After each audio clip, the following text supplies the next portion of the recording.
নমস্কার বন্ধুরা, আজকে খুব সুন্দর একটা সকাল দিয়ে ব্লগটি স্টার্ট করলাম। কারণ গেছিলাম হাঁটতে, তো এত সুন্দর দৃশ্য দেখে আর লোভ সামাল দিতে পারিনি। তো দেখো, তোমাদের সঙ্গে শেয়ার করার জন্য একটুখানি ভিডিও জাস্ট করে নিয়েছি। আর তারপরে বাসি সমস্ত কাজ সেরে বাসি নাইটিটা মেলে দিচ্ছি। তো এভাবেই আজকে কাজকর্মগুলো করেছি। আজকে আর বাসি কাজকর্মগুলো শেয়ার করতে পারিনি, মানে হেঁটে এসে দরবর করে তাড়াহুড়া করে বলতে পারো কাজকর্মগুলো কমপ্লিট করেছি। আর সকালবেলায় ঘুম থেকে উঠতে আমার 9 ঘন্টা, কে জানি কেন এতটা শরীরে আলস্যি জন্মে গেছে, ভালো লাগে না প্রত্যেক দিন। তো যাই হোক, আর প্রতিদিন এই জায়গাটায় জামা কাপড় এত বেশি হয়েছে না, তো কি বলবো। তো ওগুলো গুছিয়ে রেখে দিলাম। তারপরে যে ভাতটা বসিয়ে দিলাম, ভাতের মধ্যে একটুখানি ডাল সিদ্ধ দিয়ে দিয়েছি, মানে ভাত ডাল একসাথে বলতে পারো, নেমে যেতে যাবে।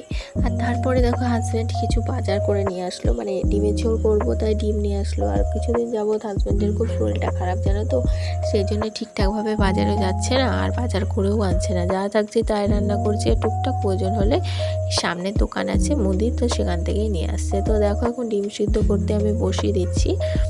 তো ডিমের ঝোল করবো, মানে কারি কারি টাইপের, খুব একটা ঝোল করবো না, যেহেতু ডাল করবো। আর এই যে করলা ভাজা, তো এই ছিল আজকের মেনু।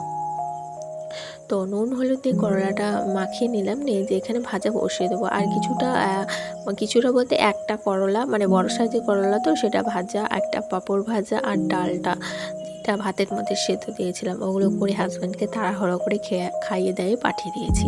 তারপরে আস্তে আস্তে আমি আবার বাকি করলাগুলো কাটলাম, এখন ভাজা বসালাম। আর ডালটা তো হয়েই গেছে, সেটা করার ব্যাপার নেই, ডিমের ঝোলটা করে নিলেই হয়ে যাবে। আর এই যে ডিমের ঝোলের জন্য পেঁয়াজ রসুন আদা একটুখানি গ্রেট করে নিলাম, গ্রেট বলতে মিক্সি করে নিলাম। আর এই যে একটা পাঁপড় ভাজা, মানে তেল ছিল তো, ওই তেলটা বেশি ছিল, পোড়া তেলে তরকারি করলে খুব একটা ভালো টেস্ট হয় না, তো সেই জন্য আর একটা পাঁপড় ভেজে নিলাম। আর এই যে এখন ডিমগুলো ভেজে নিয়েছি নুন আর হলুদ দিয়ে, তো ভেজে এবার সম্পূর্ণটা তুলে নিলাম।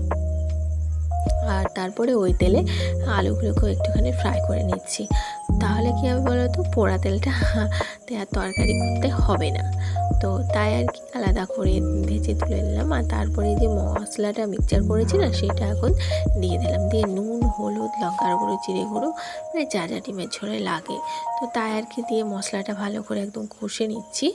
আর কষে নেওয়ার পরে ডিম আলুটা দিয়ে জলটা দিয়ে দিয়েছি, দিয়ে কী বলো তো, জাস্ট একটু ফুটে গেছে, টকবক টকবক করে দিয়ে নামিয়ে নিয়েছে। দেখতেই পাচ্ছ, অল্প জল দিয়েছি, কারণ আলু সেদ্ধ হওয়ার তো ব্যাপার নেই, ডিমটাও সেদ্ধ হওয়ার ব্যাপার নেই।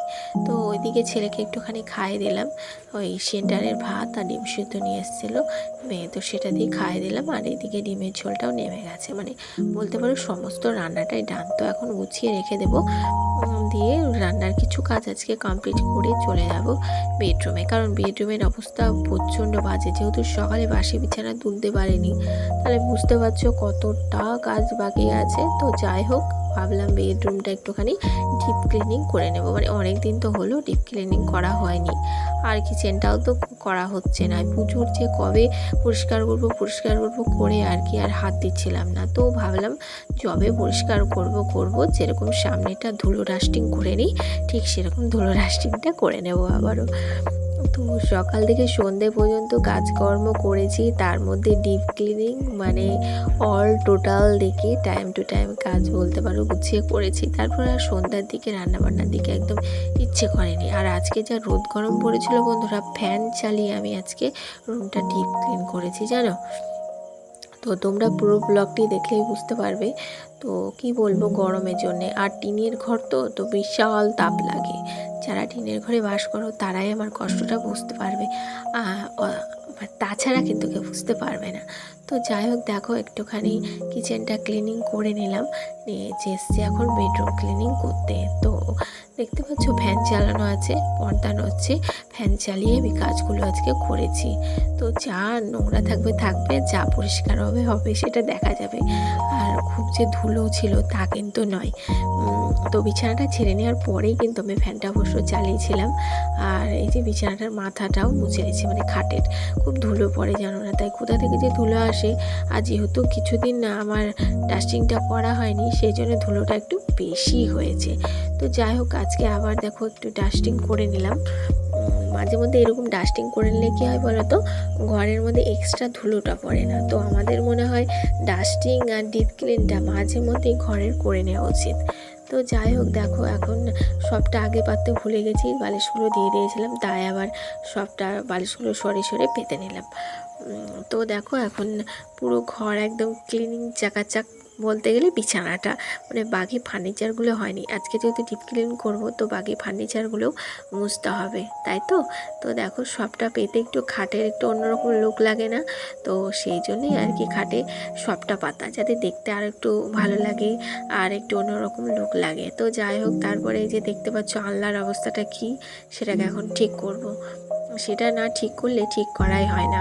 ওই কথাই আছে না, যেমন তেমন কাজ সকাল সকাল সাজ, ঠিক সেই জোগাড় যদি একটু 19-20 হয়ে যায় কাজের, তাহলে লেট হয়ে যায়। তো যাই হোক দেখো, এখন একদম পুরো আলনাটাও ভালো করে ক্লিনিং করে নিলাম, আর তারপরে এই যে এখন আলমারিটাও একটু ক্লিনিং করে নিচ্ছি। তো প্রত্যেক দিনই তো এগুলো আগে করতাম, গরমের জন্য পারছি না করতে, আর মেনলি বাড়িতে থাকতে পারছি না, দুদিন অন্তর লালগোলা, দুদিন অন্তর এই হসপিটাল, এখানে ওখানে, মানে প্রত্যেক দিন বলতে পারো যাওয়া আসা লেগেই আছে। তো তাই, আর আমার চুলটা দেখছো কি সুন্দর চিকচিক চিকচিক করছে বন্ধুরা। কালকে একটা দারুণ ঘরোয়া টিপস দিয়েছি, দেওয়ার পরে আমি আমার চুলটা চিনতে পারছি না, এত সুন্দর গ্লেজি হয়েছে। আঁচড়ায়নি এখনও পর্যন্ত, তাই দেখছো কালকে আঁচড়ানোর পরে এত সুন্দর গ্লেজি। তাহলে খুলে আঁচড়ালে কত সুন্দর লাগবে, সেটা যদি শেয়ার করতে পারতাম তবে ভালো হতো। মানে টাইমের অভাবে তাড়াতাড়ি করে করেছি, তো তাই আর শেয়ার করতে পারিনি। তো যাই হোক, এখন সমস্ত ফার্নিচারগুলো মুছে নিলাম, মানে ঘরে যে কটা আছে সে কটাই, খুব একটা বেশি তো ফার্নিচার নেই।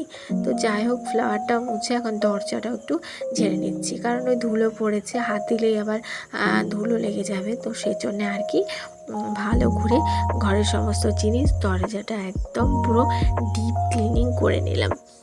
আর এখন জানলাটা খুলে দিচ্ছি, কারণ জানলা লাগিয়ে আমাকে কাজ করতে হয়। রাস্তার সামনে ঘর, বুঝতেই পারছো কে কখন কীভাবে টিটকারি মারবে।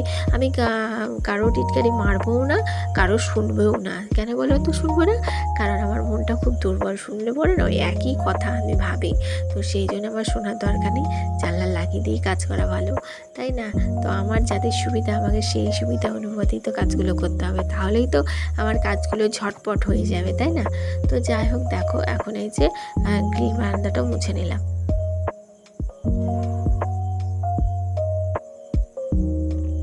আর গ্রিল বারান্দাটা মুছে নেওয়ার পরে বাকি থাকে কিচেনটাও একদম মুছে নিলাম। তাহলে স্নানের আগে ঘর হয়ে গেল না কি সুন্দর পরিষ্কার আর পরিপাটি।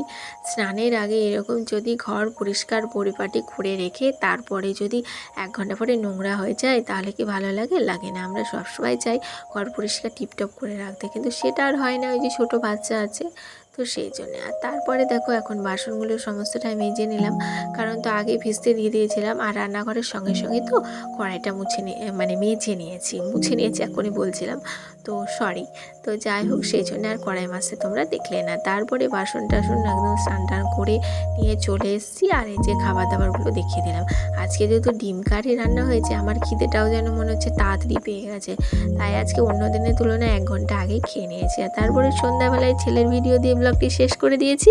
আজকের মতো এইটুকুই, দেখা হচ্ছে আগামীকাল। ততক্ষণ তোমরা সকলে খুব ভালো থেকো, সুস্থ থেকো, আর সকলকে নিয়ে থেকো। নমস্কার।